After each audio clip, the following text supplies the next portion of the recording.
azimayi ambiri mungokhala anthu ali nchitawiramo kukupasa 200 million ku Malawi konde kuti wewe moyo wako wasintha wafika kwa anthu andalama kwa anthu what we call rich people.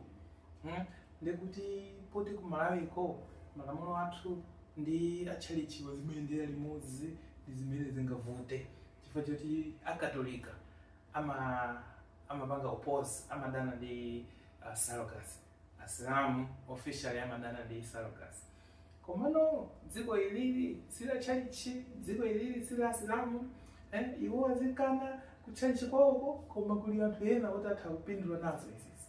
Nde cash flow iziyenda motero. Tourism ikwera,